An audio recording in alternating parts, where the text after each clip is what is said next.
Hello friends, welcome to learn computer GS CTI GS computer training institute के आज के इस ऑनलाइन ट्यूटोरियल में आज हम सीखेंगे डेटा कंसोलिडेशन।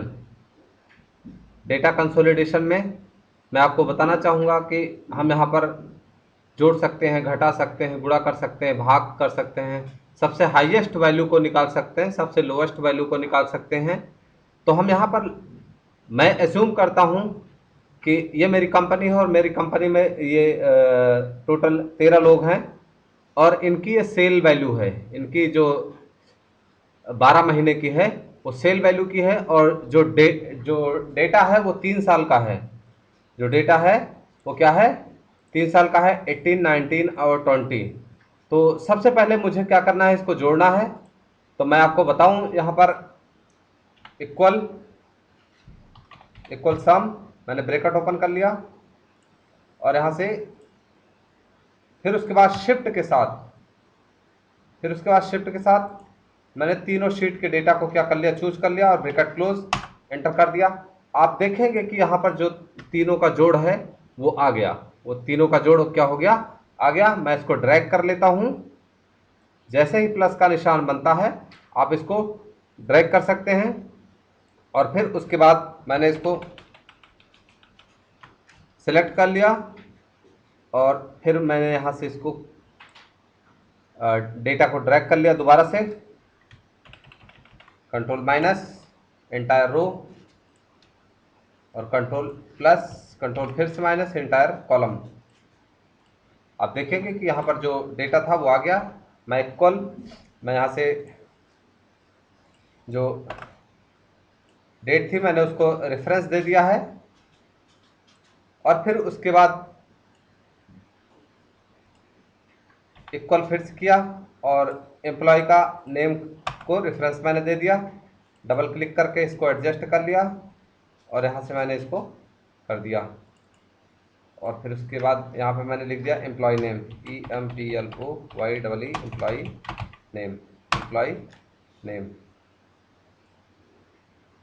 मैंने यहाँ से इसको क्लिक कर लिया और यहाँ से हेडिंग कंट्रोल B से बोल्ड, बॉटम बॉर्डर और यहाँ से मैंने टॉप बॉर्डर लगा दिया।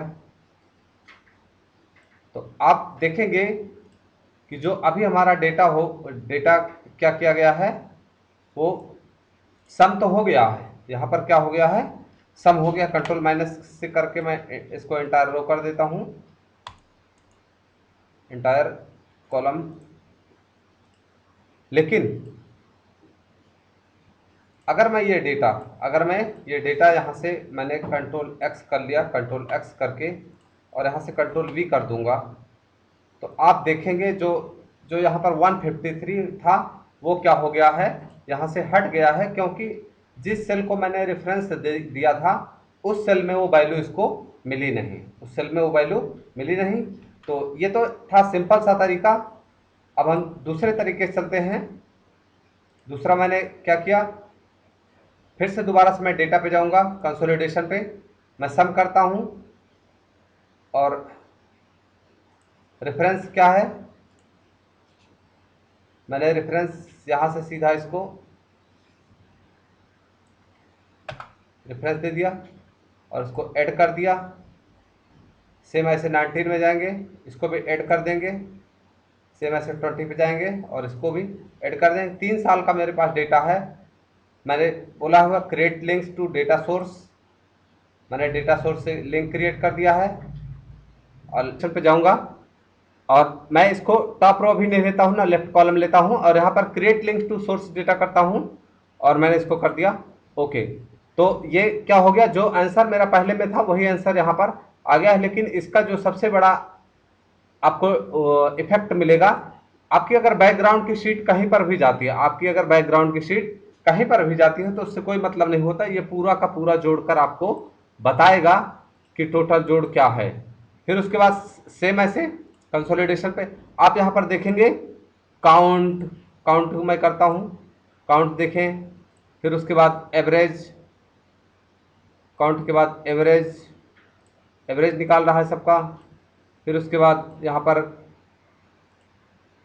मैक्सिमम, और फिर उसके बाद यहाँ पर मिनिमम, और फिर उसके बाद यहाँ पर प्रोडक्ट, सबको आपस में इसने क्या कर दिया, गुणा कर दिया। काउंट नंबर्स, नेक्स्ट पे जाता हूं मैं। काउंट नंबर्स, आप देखेंगे 3 शीटों का डेटा यहाँ पे काउंट किया गया है ये। और फिर उसके बाद स्टैंडर्ड, सबका इसने क्या किया, उसको डिवीजन कर दिया है सबका।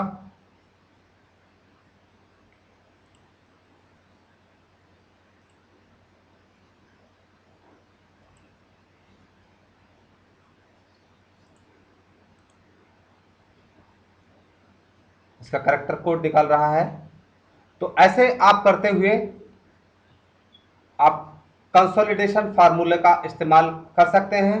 आपको मैं बता दूं कि आप चाहे 10 सीटें हो इसमें, चाहे 10 सीटें हो, 20 सीटें हो, चाहे जितने साल का डेटा हो, आप कंसोलिडेशन के माध्यम से सब सारे डेटा को एक साथ जोड़ सकते हैं, लिख सकते हैं, मिनिमाइज निकाल सकते हैं, एवरेज निकाल सकते हैं, काउंट निकाल सकते हैं, मिनिमम मैक्सिमम, जैसा चाहें आप उसके डेटा को क्या कर सकते हैं, सॉर्ट आउट कर सकते हैं या सॉल्व कर सकते हैं। तो दोस्तों, आज की इन्फॉर्मेशन हमारी आपको कैसी लगी? अगर अच्छी लगी हो तो प्लीज़ वीडियो को लाइक करें, चैनल को सब्सक्राइब करें। मिलते हैं नेक्स्ट वीडियो में। जय हिंद।